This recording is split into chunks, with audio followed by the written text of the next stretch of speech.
Well, hi, everybody. Thanks for joining us on Logistics Executive TV. Got a very special discussion this morning with a couple of gentlemen who I've become very well known with over the last 13, 14 years or so. Today, we're talking about Oasis Africa Australia, a registered humanitarian organisation. We registered in 2005 after finding some young folks in Kenya, Kibera, a slum not far from Nairobi, looking for some education. So today I have Patrick and Victor. Patrick and Victor, habari, how are you? Mzuri sana. Jambo. Mandalay aje. Tunaendelea vizuri. Tuko wazima ya. Good to see you guys. Asante sana. Asante sana. So you two characters, I think, joined on our scholarship program at a very young age. Tell us when you became involved as part of our school in Nairobi. For me, I joined in around 2008, but then I broke a little bit. I went up country, then I came back in 2010.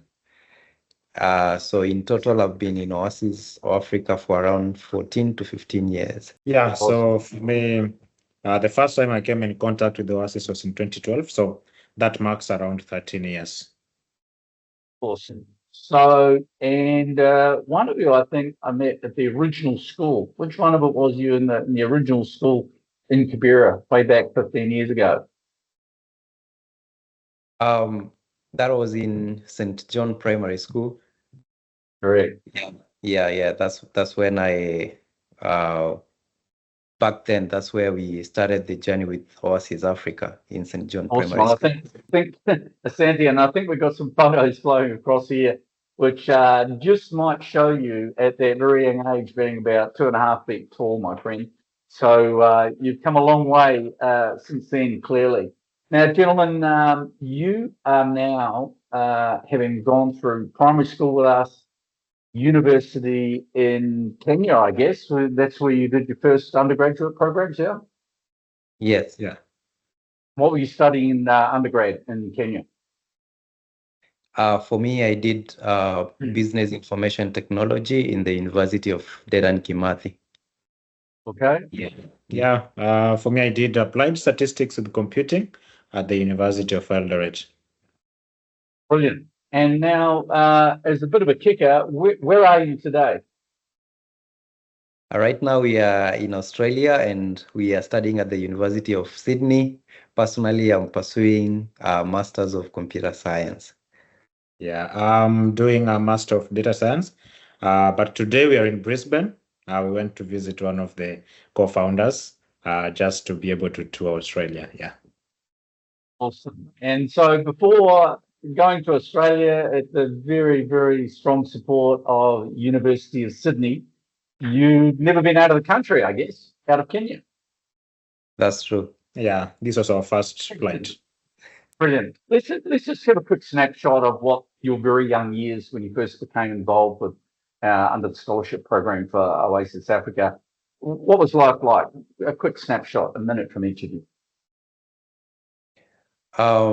When we were joining Oasis Africa back then, it was quite challenging for us because we were yearning for education, but funding the education and getting the means to upgrade our education, that is from primary to high school, then from high school to college, that was the challenge. Then when we got into Oasis Africa, everything changed and we got this opportunity to change our lives, to change our minds, and also to change our future. And that's the reason we are here today. Awesome. Yeah. So I think I'll just add on what Patrick said. For me, it was I didn't know what's the next step after primary school, but now when I knew that Oasis Africa will be able to take care of our high school fees and even the first year in university, I knew at least there will be a light at the end of the tunnel, that now at least someone is able to hold our hands and lift us up. Yeah. Awesome. And what was living conditions like back in those days? back in the early days, where were we living? Back then, we were living in the slums of Kibra, very close to the school that we started with Oasis Africa, that is St. John Primary. Yeah. Awesome. So the living conditions in Kibra are not that favorable. There's no food, water is a problem, electricity, and also sometimes security is also a concern back then. So we had to live amongst all those and to be able to beat all the odds. And here we are right now, all thanks to Oasis Africa. I've got to say, when we kick things off, we're going to meet Karen and Ross are your hosts, co-founders, as was Lalitha Stables as well, back in the very early days, 2004, 2005. I've got to say, whilst we had a lot of vision in our minds, we never dreamt remotely that we'd be getting this far, quite frankly. So let's talk about that transition. How long ago did you come to Sydney under the auspices with University of Sydney? How long ago did you come, and what was that transition like for each of you? Maybe 30 seconds in each of you. Personally, I would say this was a dream come true. And initially, we didn't know that we we're going to get the opportunity.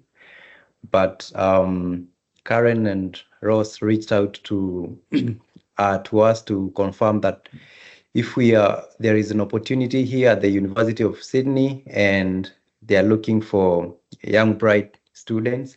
And then when the opportunity came to us, we are really happy because that's something that we are looking forward to since our undergrad. So we grabbed it and then we flew out of the country almost immediately. I came later after Victor and Jacinta. The transition was smooth. It was facilitated. Everything was facilitated from transportation to settling in. It was quite an amazing journey.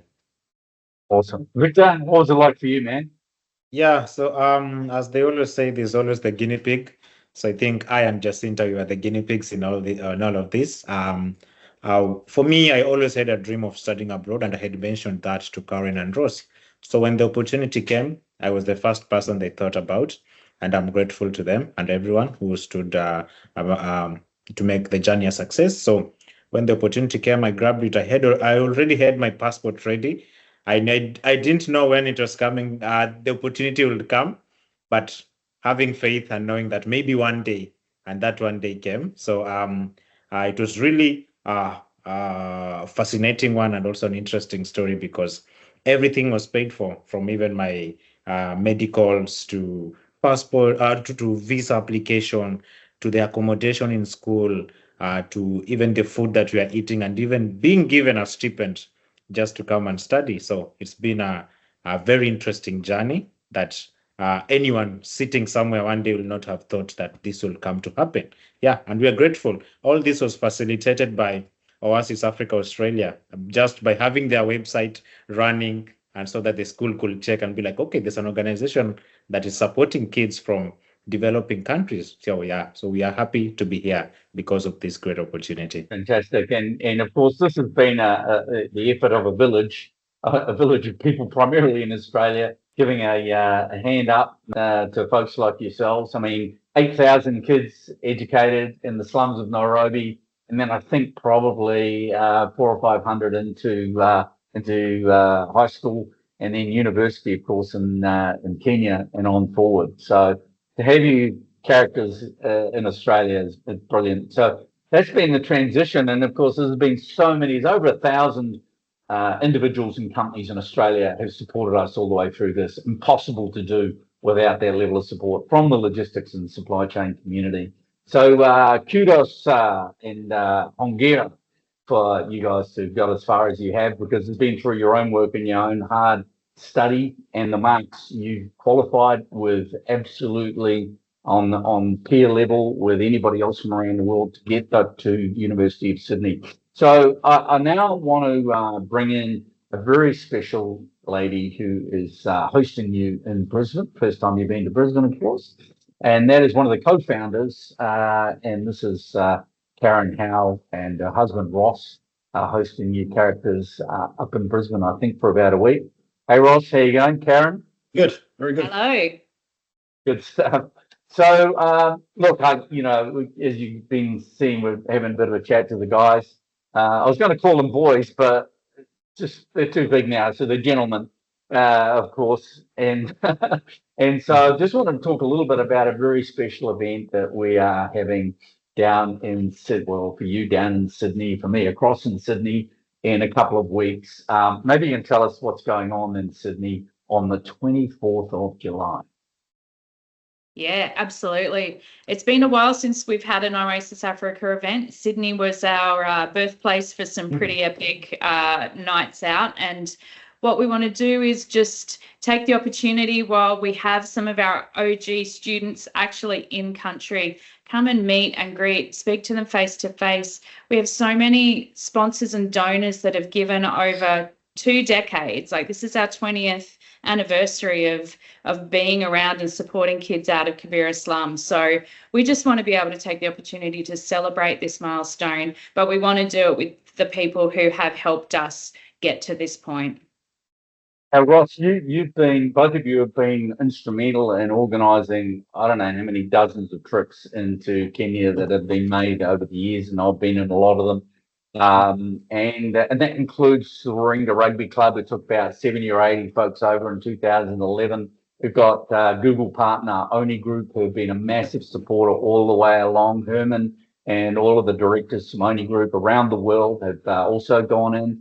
But you folks have been doing a lot of workshops right from the word go over 20 years. You don't just go there on some sort of missionary outfit. It's basically heavy, hardcore workshops, educational programs involving the local community, and not forgetting 2 of our absolute superstars. Maybe you can tell us about the 2 managers and carers that we've got over there as a first note of thanks, and then also tell us a little bit about the programs you've been running. Yeah, no, it's been a journey, and I think that's the key to our success has always been being able to work with people like Jeff. Jeff came on board to really support our high school scholarship programs because he's from Kibera, but he's also a leader within Kibera. So he really knew the importance to be able to not only give people an education, but also give them the confidence and to be able to become, true leaders and inspire for well beyond what they can immediately see. I think the biggest thing was that if you grow up in Kibera, most kids in Kibera, even though it's only about 5 kilometres from the city, have never ventured out of Kibera. And so the reality actually see beyond those walls is very, very difficult. But it was a common, Jeff was really the inspiration to our kids to be able to see well beyond that. And that's where our workshops at the end of every semester, where the kids would come in for 3 days, get their marks reviewed, but more importantly, be able to build confidence through our workshop, inspiring leaders that we'd have to help out, as well as team building, which made a massive difference to the confidence and the foresight of all of the scholars that we've had over the many, many years. That's good. Karen, and some of the supporters that we've had along the way, in particular Oni Group, we couldn't have done it without them, yeah? Oh, Oni Group especially, like, they've been on board for over a decade, and they make the difference not only financially, but they actually really believe and love in the mission of what we're doing. Yeah. For the last number of years, they've sent teams to come across and see and experience what we do. And we really love the fact that they've bought in at so many different levels. So we really appreciate them. But every individual sponsor who gives a certain amount per month into this program is such an important connection to this program, and is usually only 1 or 2 degrees of separation from either you or Ross or myself, and we really appreciate that. We love the fact that Jeff's wife, Noelle, has stepped in over the recent years as well, and she really supports the female students, especially in the very special some struggles that they go through living in a slum like that. So I think the whole thing has just been incredible. And of course, the last time I was there, Noelle was there with the girls, and we've done a couple of really cool interviews with them about the special needs that young ladies have, young girls have, in the slums, of course. Big burly boys can sort of look after them. It's a pretty rough environment, can look after themselves, but they've also tended to group together. And every time we've been there, we've seen the guys really getting around and supporting. It's a massive community effort. Yeah. Yeah, 100%. Like the love and the camaraderie in the community in Kibera is amazing. And every time we get to just drop in and be part of that and experience that is a testament to these guys and the students that Oasis Africa have supported. Yeah, and I know you guys take your own kids in there regularly, and boys have grown up from being very small to very big now, like these characters, and they've been part of that community as well. So we've got this special event where the way we've raised funds over the years was always in Oxford Street and big fundraisers, a lot of the Sudanese and Kenyan community in Australia with fashion shows and auctions and one thing and another. And then also all the individual donors, hundreds and hundreds of donors, possibly 1,000 donors that you guys have managed. Again, Oasis Africa Australia, fully registered, audited humanitarian organisation, voluntary. We have a small stipend paid in Kenya for Jeff and hopefully Noel to looking after the kids, but everything else, you folks, myself, everything's been totally voluntary over the years. This event on the 20th is it St. Paul's, is the college at the University on the of Sydney? 24th at St. Paul's. Yeah. It's on campus at the University of Sydney. So they've been really kind to give us an event space there. So it's right central in Sydney. Okay, and there's a missing partner in crime here. This is Jacinta, who also came over. One of the boys mentioned her before. We've interviewed her on Logistics Executive TV a few weeks ago. She's in Cambodia on a university trip at the moment, having the time of her life. God bless her. And she'll be there as well. And exciting news, Karen. I think you've been able to organise another couple of students coming over sometime this year as well from Nairobi. Is that correct? Yeah, the university has offered us two more scholarships that echo the journey that these two have taken, master's degrees. Now we just need the Australian government to get on board and grant their student visas, and we're good to go. Hey, look, guys, just incredible journey. I've got to say, since 2004-5 with Karen, Ross, Lalita, and myself kicking this thing off. I've got to say, we had no idea really. We had some visions, but no idea. Characters like yourselves were going to actually bring things to reality through your hard work, grabbing an opportunity. And Ross, what is our tagline? What is it that we've been doing? What has been the vision from day one?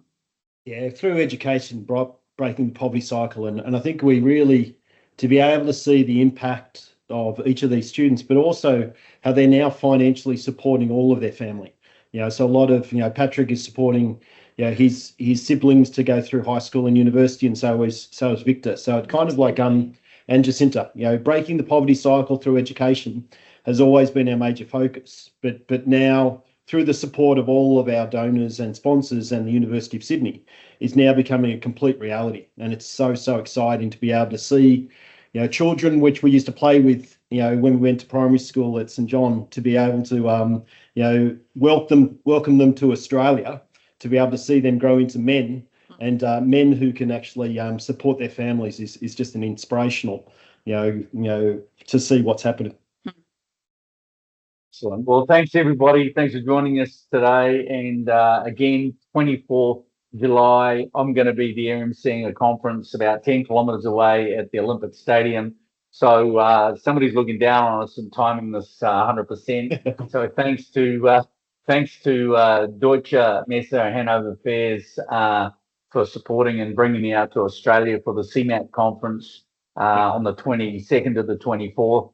I'm going to be in Sydney for about 2 or 3 weeks, and this is an absolute highlight. 24th, 6 p.m. St. Paul's, University of Sydney. It's only about 10 kilometres out of the centre of Sydney. So if you've got nothing better to do, folks, on that night, go. You can see up here. You can buy a ticket, just covering costs. It's not a fundraiser. It's just a celebration to celebrate all of those who have helped us, to the thousands who have been supporters, and most specifically, the hard work and commitment and energy that our students have put into this since 2005.